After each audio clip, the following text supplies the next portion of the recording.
wabarakatuh. Hai gengs Cidal Babes, sahabat Manevar, welcome back to channel ya.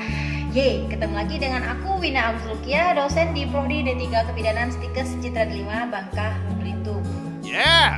Now, di video kali ini aku akan membahas tentang KB suntik. Ya, oke. Sebelum video aku yang ini, aku sudah membahas tentang kanker serviks. Linknya ada di atas. Pemeriksaan IVA test, video pembelajaran Roroke tentang pemeriksaan pap smear. Kemudian sudah ada penjelasan tentang KB IUD. Ya, silahkan ditonton dan semoga bermanfaat.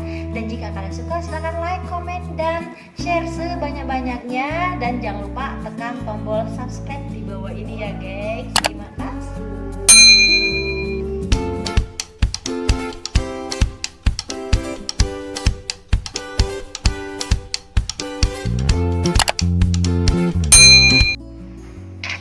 KB suntik itu adalah salah satu kontrasepsi yang paling sering digunakan kebanyakan orang untuk menunda kehamilan. KB suntik itu ada dua. Yang pertama adalah KB suntik 1 bulan dan yang kedua adalah KB suntik 3 bulan. Kita akan bahas atu-atu dulu ya, gengs ya. Oke, yang pertama adalah KB suntik 1 bulan. KB suntik 1 bulan yang mengandung hormon kombinasi yaitu hormon progesteron dan hormon estrogen. Jadi kedua hormon ini serupa dengan hormon alami wanita yang diberikan tiap 30 hari sekali atau paling cepat 27 hari atau paling lama 33 hari. Nah, di mana sih lokasi penyuntikannya? Bisa di bokong, bisa di lengan atas, atau bisa di paha atas. Dan yang paling umum biasanya di bagian bokong. Kenapa? Karena di bagian bokong merupakan bagian lemaknya lebih banyak sehingga meminimalisir rasa nyeri, rasa tidak nyaman pada saat penyuntikan. Titik penyuntikannya kalau di bokong itu adalah sepertiga sias koksigis. Jadi sias itu apa?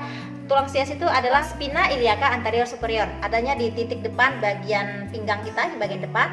Kemudian tulang koksigis kita itu adalah tulang ekor yang ada di belakang. Bagaimana sih Bu cara kerja KB suntik yang 1 bulan? Hormon progesteron maupun hormon estrogen akan dilepaskan perlahan-lahan ke dalam pembuluh darah secara bertahap sampai dengan 30 hari atau sampai masa pertambahnya habis. Saat ada kontak terjadi hubungan seksual, maka cegah pelepasan sel telur dari ovarium, mengentalkan lendir serviks sehingga dapat mengganggu pertemuan antara sel telur dan sperma. Kemudian dapat juga membuat lapisan dinding rahim menjadi lebih tipis dan dia tidak akan terjadi pembuahan karena kondisi rahim yang tidak mendukung gitu. Kelebihan dan kekurangan dari KB suntik 1 bulan itu apa saja, Bu? Nah, ini yang sering pasien tanyakan, menarik itu kita kulik. Memang kelebihannya yaitu waktu kembali kesuburannya lebih cepat dalam kurun waktu kurang lebih 3 bulan. Hanya apa saja kekurangannya tuh? Yang pertama ya efek samping ringan lah, dapat menyebabkan pusing, jerawat, payudaranya lebih sensitif atau lebih sering nyeri, bahan mood ataupun orangnya moody, bisa menyebabkan kanker payudara. Kemudian juga kekurangannya tidak bisa mencegah penyakit menular seksual. Dan kekurangan selanjutnya adalah seringnya disuntik gitu ya, karena setiap bulan harus disuntik. Siapa saja sih Bu yang tidak boleh menggunakan KB suntik 1 bulan ataupun kondisi yang seperti apa? Pertama adalah wanita menyusui. Kenapa sih Bu wanita menyusui tidak boleh menggunakan KB suntik 1 bulan? Ingat, di dalam kandungan KB suntik 1 bulan itu mengandung 2 kombinasi hormon ya, ada hormon progesteron dan ada hormon estrogen. Nah, hormon estrogen inilah yang akan mempengaruhi produksi ASI ya. Jadi untuk ibu-ibu yang menyusui tidak diperbolehkan untuk penggunaan suntik yang 1 bulan. Kemudian dalam kondisi wanita yang merasa dirinya hamil, ya siapa pun itu kalau merasa dirinya hamil ngapain KB ya, ngapain ber-KB gitu kan. Kemudian wanita yang mengalami migrain jangan sekali menggunakan alat kontrasepsi KB suntik karena efeknya tadi pusing kepala kan, kalau ada riwayat migrain tambah nyeri parah gitu ya. Kemudian mempunyai riwayat penyakit jantung, mempunyai riwayat gangguan hati, siklus menstruasinya tidak teratur, mempunyai penyakit diabetes mellitus. Dan yang terakhir ada mempunyai riwayat kanker payudara. Jadi yang ada riwayat mempunyai kanker payudara tidak diperkenankan untuk menggunakan alat kontrasepsi KB suntik yang 1 bulan. Oh ya, tambahan nih, bagaimana sih cara menghitung kunjungan ulang untuk KB suntik 1 bulan? Caranya gampang banget. Hari ini kunjungannya ataupun pasien datang ke klinik kita sekarang 15 Agustus. Jadi tinggal aja dikurangi 3 hari. Jadi kunjungan ulang untuk bulan depannya yaitu di tanggal 12 September 2020. Gampang kan? Nah, Kalau tadi sudah kita bahas KB suntik 1 bulan, sekarang kita bahas yang KB suntik 3 bulan. Kalau yang 1 bulan tadi mengandung 2 hormon kombinasi, hormon progestin dan hormon estrogen. Sekarang yang 3 bulan hanya mengandung hormon progestin saja. Jadi hormon ini merupakan hormon alami yang ada di tubuh wanita. Diberikan setiap 90 hari sekali atau tiap 3 bulan atau paling cepat dia 84 hari atau paling lambat dia 90 hari. Walaupun habis, lokasi penyuntikannya di mana saja, sama seperti KB suntik yang 1 bulan, bisa di lengan atas ataupun di bokong. Nah, bagaimana sih cara kerja KB suntik 3 bulan atau mekanismenya?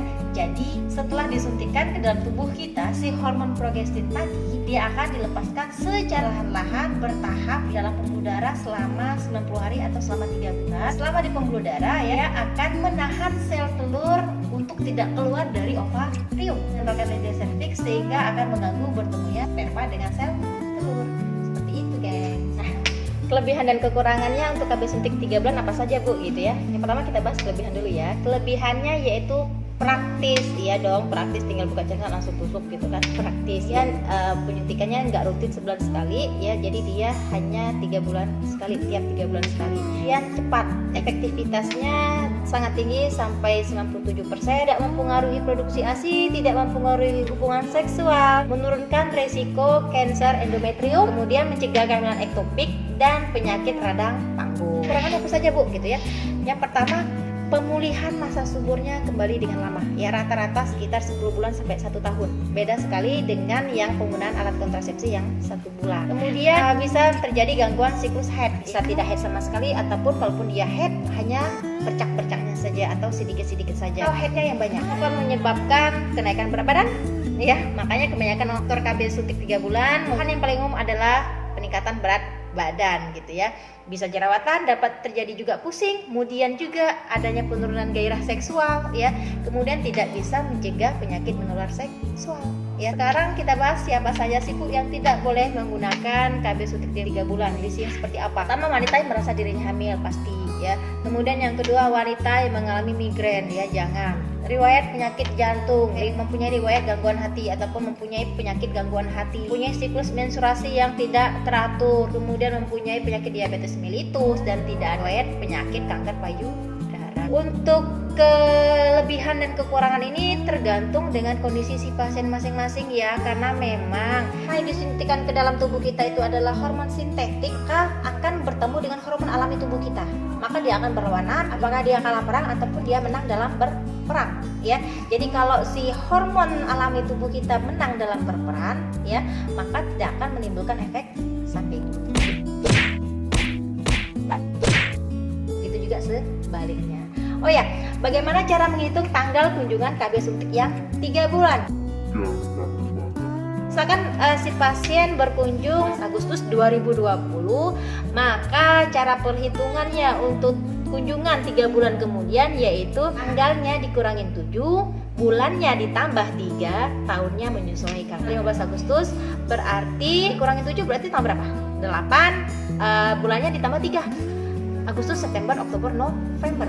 Berarti tanggal 8 November 2020 itu merupakan tanggal kunjungan KB suntik yang 3 bulan. Gampang kan, geng? Oh ya, banyak rumor di luar sana mengatakan bahwa darah haid yang tidak keluar akan menumpuk di dalam rahim sehingga akan menimbulkan berbagai macam penyakit. Itu salah besar ya, gengs. Itu salah besar, Ferguson. Faktanya adalah saat hormon progestin pada suntik yang 3 bulan menyebabkan sel telur akan tertahan di dalam indung telur ya, tidak akan keluar ya, dia akan tertahan di dalam indung telur. Karena tidak ada sel telur, maka tidak akan terjadi penebalan dinding rahim ya, sehingga tidak ada darah haid yang keluar. Faktanya seperti itu. Jadi tidak menyebabkan suatu penyakit. Terus ada lagi rumor yang mengatakan bahwa penggunaan KB suntik di 3 bulan dapat menyebabkan rahim kering atau tidak subur. Not true. Ya, Ferguson. Nah, faktanya adalah atau rasionalisasinya adalah penggunaan suntik ya tidak menyebabkan rahim kering, diperlukan waktu sekitar 10 bulan untuk mengembalikan masa subur. Seperti itu ya. Nah, ada lagi yang bilang sudah menggunakan KB suntik tapi kok masih bisa hamil gitu ya. Nah, pertanyaannya, kalian suntiknya kapan? Faktanya adalah seperti halnya alat kontrasepsi lain, jadi suntik ini juga memiliki kegagalan ya, meskipun sangat kecil ya. Jadi yang maksud dengan gagal di sini adalah wanita tetap memiliki berpotensi untuk hamil. Itu pun terjadi sangat kecil sekali, 1 berbanding 100 pasien perempuan dalam 1 tahun. Waktu yang tepat untuk suntik kapan? Itu pada saat kalian menstruasi lebih aman ya. Atau setelah menstruasi boleh, tetapi pastikan belum pernah melakukan hubungan seksual. Oh ya gengs, ada informasi yang lebih menarik lagi nih. Jangan menggunakan KB suntik lebih dari 4 tahun ya. Alasannya karena banyaknya efek-efek samping yang akan diterima oleh si pasien. Contohnya peningkatan berat badan. Coba bayangkan, lama pemakaiannya 4 tahun dengan peningkatan berat badan per bulannya berapa? Jawab sendiri ya gengs, apa yang akan terjadi ya. Dan informasi terakhir adalah jika kalian mau memutuskan untuk menggunakan KB suntik, maka lebih baik dan lebih efektif jika dilakukan pada hari kelima menstruasi atau selama menstruasi. Jika tidak menstruasi bagaimana Bu? Ya pastikan kalian tidak sedang hamil dengan cara respect. Oh ya, KB suntik 3 bulan ini ada 2 macam. Yang pertama, cairan obatnya itu 3 cc ya. Kemudian cairannya adalah 1 cc. Bedanya apa? Nggak ada beda, efek sampingnya sama aja, dan kekurangannya sama saja. Cuma yang membedakan adalah kalau yang 3 cc nyuntiknya lama, kalau yang 1 cc nyuntiknya cepet. Itu ya geng. Oke, demikian video penjelasan tentang KB suntik. Semoga kalian suka, semoga bermanfaat. Jika kalian ada pertanyaan, mau kritik, mau saran, silahkan komen di bawah ini ya geng. Dan jangan lupa like, komen, dan share sebanyak-banyaknya ya gengs. Aku Wina Aguzokya. Sampai ketemu di video-video selanjutnya. Assalamualaikum warahmatullahi wabarakatuh. Bye-bye.